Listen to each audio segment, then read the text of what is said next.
Hello, law friends. Welcome back to the channel. In our previous lecture, we completed the full explanation of the chapter of President of India from qualification, election process, powers, functions to impeachment. I hope you have revised the concept well. Now, to make your understanding stronger and exam ready, we are starting a special MCQ session based on this chapter. These questions are designed exactly in the style of competitive exams. So you will not just recall the theory but also learn how to apply it. Make sure you listen carefully, try to answer before I explain, and note down any doubt. This session will help you identify your weak areas and boost your confidence for the exam. So without any delay, let's begin the MCQs on the president and strengthen your concept one step further. Okay, so let's start the chapter. Let me choose the color first, then we can move further. So the first question is, the president of India is a part of which organ of the government? तो जब मैंने ये chapter start किया था तो मैंने बताया था स्टार्टिंग में ही कि 5 बॉडीज होती हैं, 5 ऑर्गन होते हैं, तो उसमें भी प्रेसिडेंट एक होता है. तो your options are executive, legislature, judiciary, administrative services. तो राइट आंसर इज एग्जीक्यूटिव.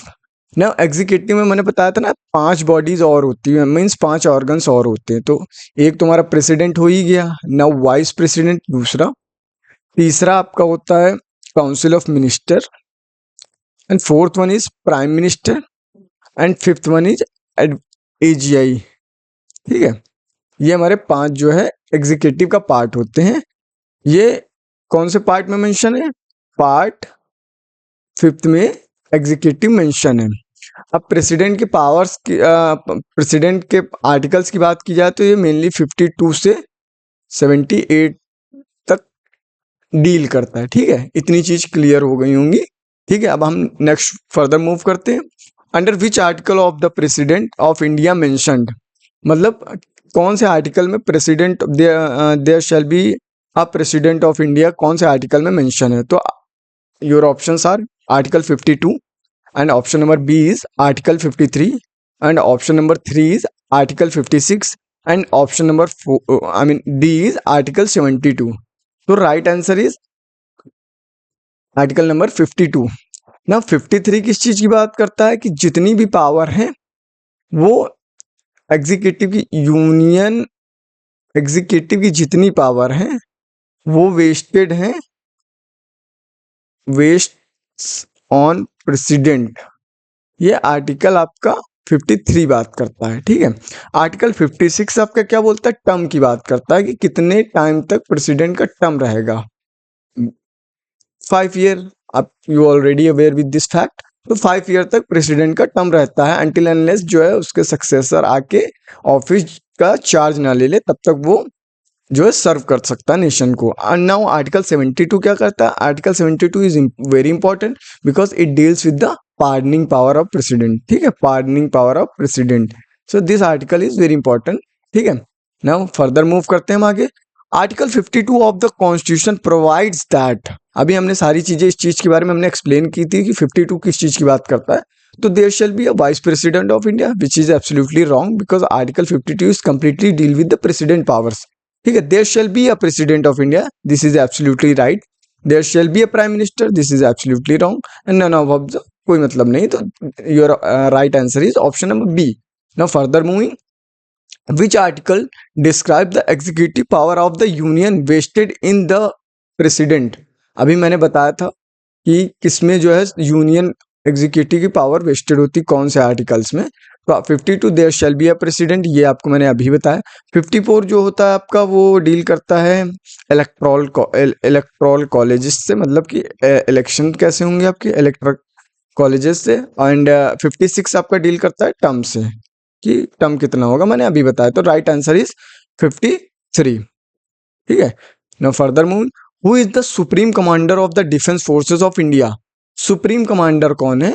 तो prime minister, defence minister, president, chief of defence staff. तो राइट आंसर इज प्रेसिडेंट, क्योंकि जो है जब आप जाएंगे उसमें क्या बोलते हैं पावर्स ऑफ प्रेसिडेंट में, तो उसमें अभी पावर्स ऑफ प्रेसिडेंट में तो डिफेंस पावर्स में आप जाएंगे तो उसमें मेंशन है कि president is chief commander of navy, army and air force, मतलब supreme commander of navy, army and air force. ठीक है। Now the president of India is elected by, president of India को कौन इलेक्ट करता है? Very important question. और मैंने ये चीज ऑलरेडी आपको जो है थ्योरी जब मैंने पढ़ाई थी तो सारी चीजें मैंने बहुत अच्छे से एक्सप्लेन भी की थी। डायरेक्ट इलेक्शन बाय पीपल, आपने कभी भी अपनी कंट्री में जो है प्रेसिडेंट को डायरेक्टली वोट करते हुए देखा आपने? कभी आपने डायरेक्ट वोट करते हुए देखा अपने पेरेंट्स को? नहीं ना। तो means this is wrong answer. Parliament and state governors, governors I don't think governors are part of election process, so it's absolutely wrong. Member of both the houses only, मैंने आपको बताया था ना, parliament means Lok Sabha, Rajya Sabha and state legislature with 2 UTs are there, Delhi and Puducherry. तो ये पूरा election का process में इतनी पार्ट होते हैं, इतनी बॉडीज होती हैं जो पार्टिसिपेट करती हैं in the election process of president. तो right answer is electoral college. ठीक है, right answer is electoral college. Next, the electoral colleges of electing president includes, अभी मैंने सारी चीजें बताया कौन कौन होता है। Governors no chance. ठीक है। Member of state assembly only, state assembly no no no, it's absolutely wrong answer. Elected member of both the houses and elected MLA, member of Lok Sabha and Rajya Sabha only. ठीक है, आपको ओनली पकड़ना है बस, that's it, only. Here is governor, तो governor is not part of election process. तो elected members of both the houses and elected member, अब elected member में आपका स्टेट लेजिस्लेचर भी आ गया एंड जो 2 UTs होती हैं अपनी स्पेशल, दिल्ली एंड पुडुचेरी, वो भी आ गई। ठीक है, further moving, who does not participate in the election of the president, कौन है जो इलेक्शन में पार्टिसिपेट नहीं करता है इसके प्रेसिडेंट साहब के? तो इलेक्टेड मेंबर्स हर जगह होते, तो यहाँ नॉमिनेटेड है, मीन्स ये रॉन्ग है। This is also nominated, this is also nominated, means right answer is all of the above. Right answer is all of the above. So this is the art of eliminating, you need to learn this art. if you master this skill, then you can easily solve any MCQ type of question, because but the prior condition before applying this skill, you need to have little bit knowledge about the concept. ठीक है। now further moving, the method of president's election is, कौन सा method use किया जाता? First, past the post, proportional representation by single transferable vote, simple majority, secret ballot. तो right answer is proportional representation by single transferable vote, single transferable vote. Right answer ये है आपका। Which body conducts the election of the president, कौन सी body जो है election conduct करती है प्रेसिडेंट के? तो पार्लियामेंट नो, पार्लियामेंट कैसे, पार्लियामेंट तो पार्ट है, जब इलेक्शन होता है तो पार्लियामेंट पार्टिसिपेट करती है। Rajya Sabha secretary no, supreme court no, ये तो इलेक्शन के सारे डिस्प्यूट्स डील करती है ना सुप्रीम कोर्ट, इलेक्शन के जितने भी डिस्प्यूट्स होते हैं related to presidential election supreme court deal करती है। तो right answer is election commission of India. Right answer is election commission of India. Further moving, the minimum age to contest for president is, minimum age मतलब कम से कम as क्या हो सकती है? तो राइट आंसर इज 35। ठीक है। Now further moving, to be eligible for the post of president a person must be, अब आप प्रेसिडेंशियल पोस्ट के लिए कंटेस्ट कर रहे हैं तो देयर आर सम कंडीशंस और some qualification criteria for that. तो सिटीजन ऑफ इंडिया, बिल्कुल absolutely right. Qualified for election as a Lok Sabha member, absolutely correct. At least 35 years old, absolutely correct. तो right answer is all of the above is the right answer. Further moving, who can not contest for presidential election, कौन presidential post के लिए contest नहीं कर सकता? Member of Lok Sabha कर सकते हैं, मेंबर ऑफ राज्यसभा कर सकते हैं, मेंबर ऑफ स्टेट लेजिस्लेचर भी कर सकते हैं, citizen under 35 years old means ये नहीं कर सकते। This is absolutely correct answer.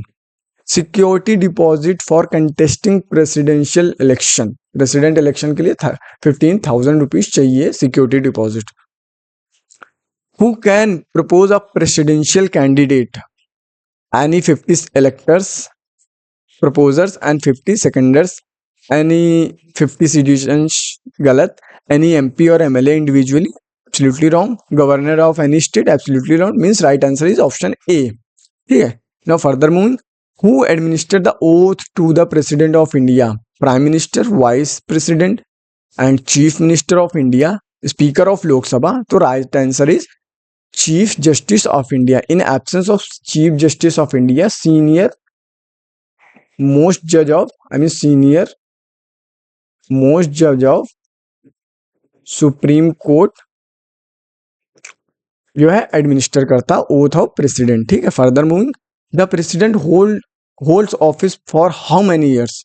तो right answer is 5 years and but there is one condition, अब तक उनके सक्सेसर आके ऑफिस का चार्ज नहीं लेते तब तक वो कंट्री को सर्व करते रहेंगे. ठीक है. But on record 5 years 5 year जो है 5 year का टर्म जो है मेंशन्ड है. The maximum number of terms a president can be president of India unlimited, क्योंकि यूएसए में 2 बार के लिए ही आप कॉन्टेस्ट कर सकते हैं, but in India you can contest for unlimited times. President continues to hold office even after expiry of his term until parliament decides otherwise. New president is elected. Supreme Court allows. Prime Minister request. तो right answer is new president is elected. Now further move. resign of president is addressed to, मतलब जब president को resign करना होता तो वो अपना resignation किसको एड्रेस करता? तो right answer is vice president. मैंने बताया था ना, यही एक ऐसी पोस्ट है जहाँ प्रेसिडेंट जो है अपने से नीचे यानी कि अपने से सबऑर्डिनेट को रिजाइन करता नहीं. बाकी आप कोई भी पोस्ट उठा के देख लीजिए, उसमें जो है हम लोग जो अपने सुपीरियर को ही रिजाइन करते हैं. ठीक है. Further moving, if the office of president falls vacant, who discharge his functions? अब ऑफिस अगर वेकेंट हो गया, मतलब ऑफिस खाली हो गया, तो कौन एज अ प्रेसिडेंट सर्व करेगा नेशन को? तो right answer is vice president. But if vice president is not available, then CGI will act as a president. If CGI is also not available, then senior most judge of Supreme Court will serve as a president. ठीक है. This is a chain. ठीक है. Now further moving, when vice president is unavailable, president's duties go to. When vice president is unavailable, पहले में क्या था, president साहब नहीं अवेलेबल थे तो उनकी ड्यूटी कौन कर रहा था?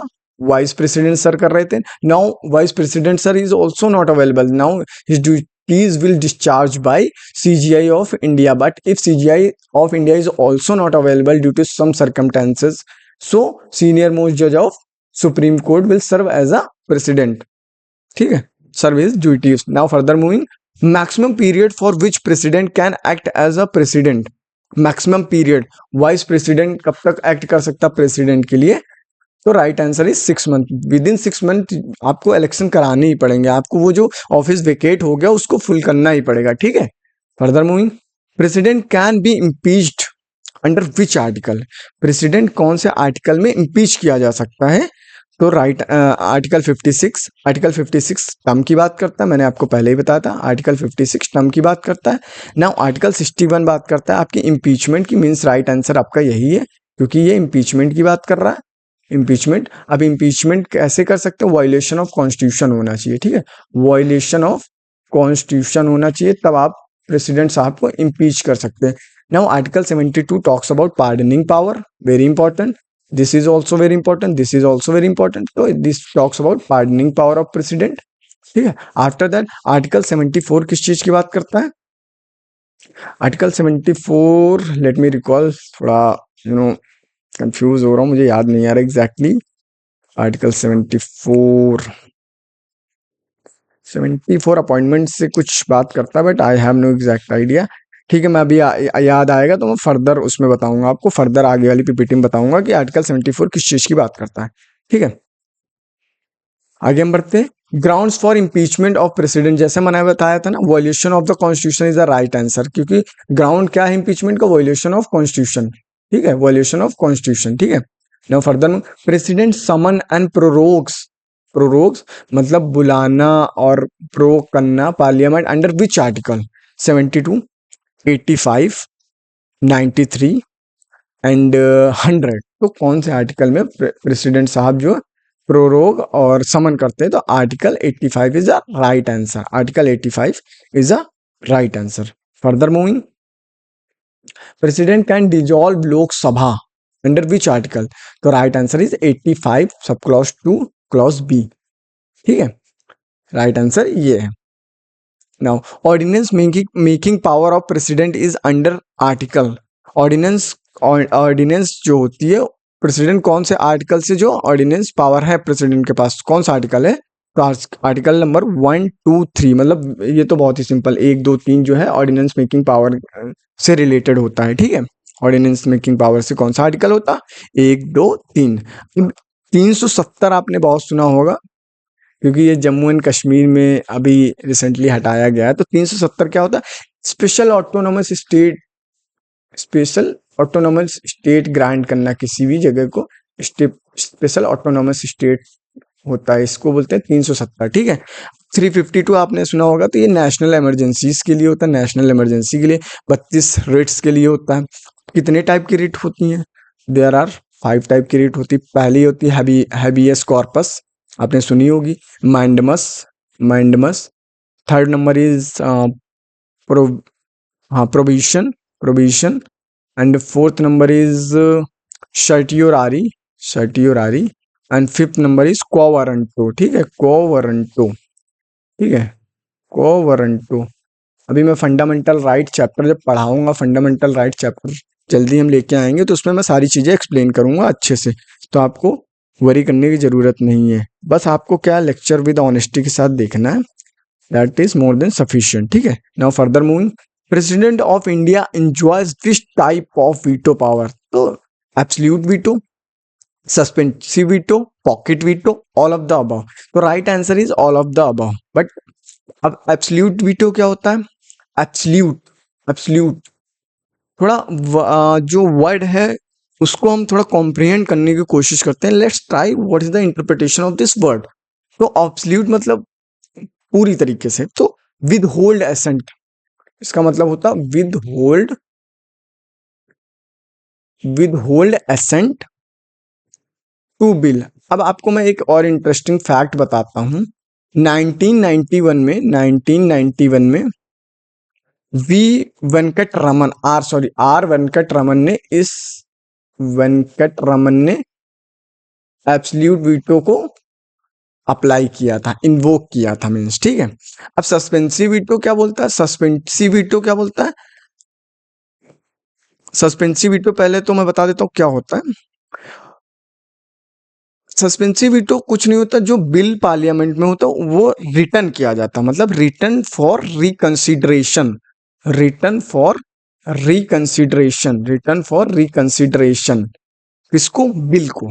अब इसको भी अप्लाई किया जा, इसको भी इन्वोक किया जा चुका है 2006 यानी 2006 में माननीय एपीजे अब्दुल कलाम साहब, एपीजे अब्दुल कलाम साहब ने सस्पेंसिव वीटो का, सस्पेंसिव वीटो को इन्वोक किया था। एंड नाउ पॉकेट वीटो क्या था? पॉकेट, पॉकेट मतलब समझ गए ना, पॉकेट अपने जेब में रख लिया, नेदर उसको रेटिफाई किया नॉर उसको रिजेक्ट किया, सिंपली अपने पास उन्होंने वो चीज रख ली, दैट इज। ठीक है, दैट्स इट। आगे बढ़ते, money bill can be introduced in Lok Sabha only with, money bill जो है इंट्रोड्यूस की जा सकती है लोकसभा में कैसे? प्रेसिडेंट की प्रायर रिकमेंडेशन होनी चाहिए। Right answer is president's prior recommendation is mandatory. Now which article deal with money bill? Article number 110, article number 110 is deal with money bill. ठीक है, now power to grant pardon commutation remissions is under which article? तो मैंने पहले ही बताया था कि आपका जो आर्टिकल 72 जो है वो पार्डनिंग पावर से डील करता, मैंने ऑलरेडी ये चीज़ आपको एक्सप्लेन की थी।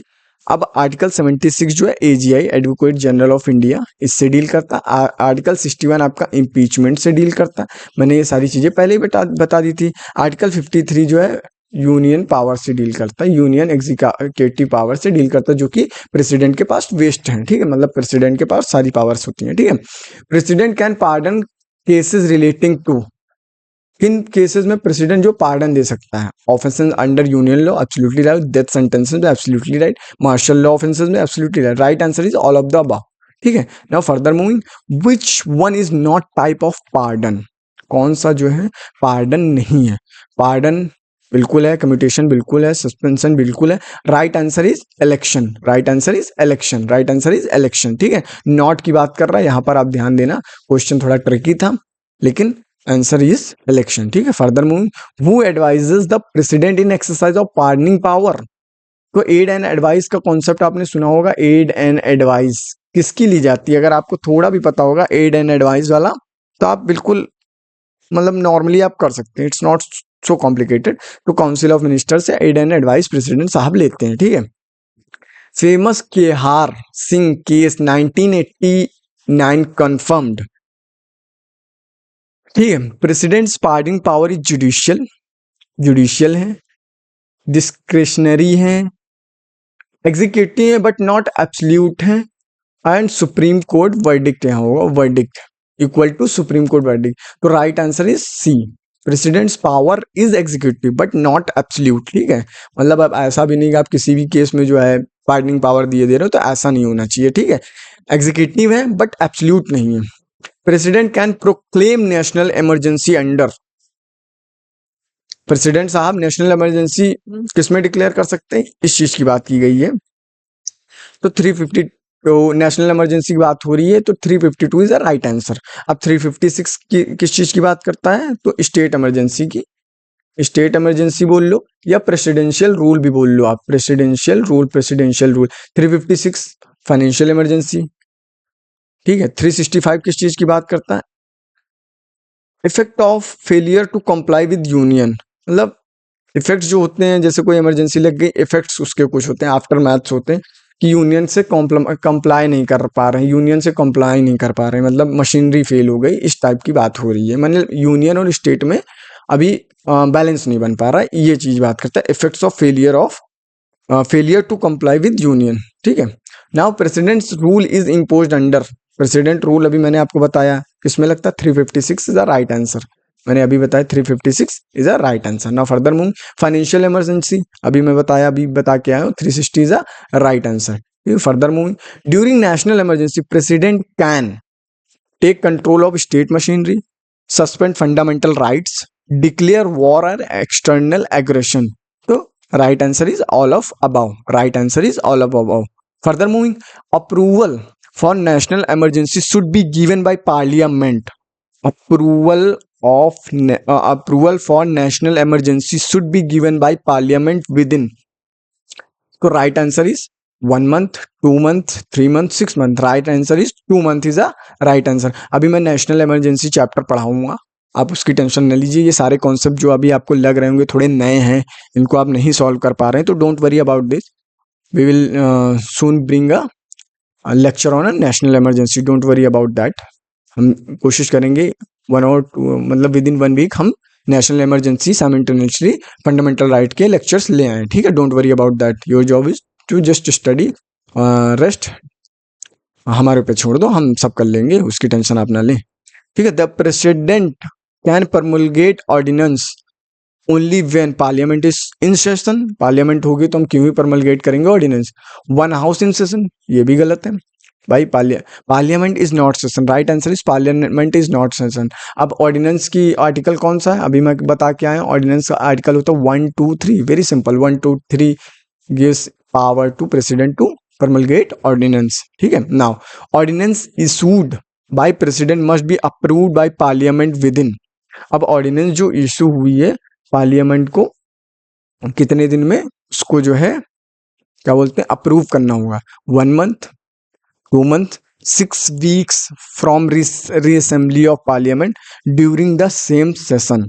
तो इसका राइट आंसर क्या होगा? 6 month is a right answer. ठीक है, 6 month is a right answer. आगे बढ़ते हैं। Which article deals with the president's ordinance making power. President's ordinance making power 1, 2, 3 मैंने अभी बता के आया। 1, 2, 3 जो है प्रेसिडेंट के ऑर्डिनेंस मेकिंग पावर से डील करता है। ठीक है, मैं अभी बता के आया हूँ। ठीक है, further moving, whose advice is binding on the president in issuing an ordinance. Ordinance issue हो रहा तो कौन किसकी एड एंड एडवाइस रिक्वायर है, बाइंडिंग होती है काउंसिल ऑफ मिनिस्टर की. Right answer is council of minister. Further moving, the maximum life of presidential ordinance is 6 month and 6 week. 6 month and 6 week. ठीक है, 6 month and 6 week is a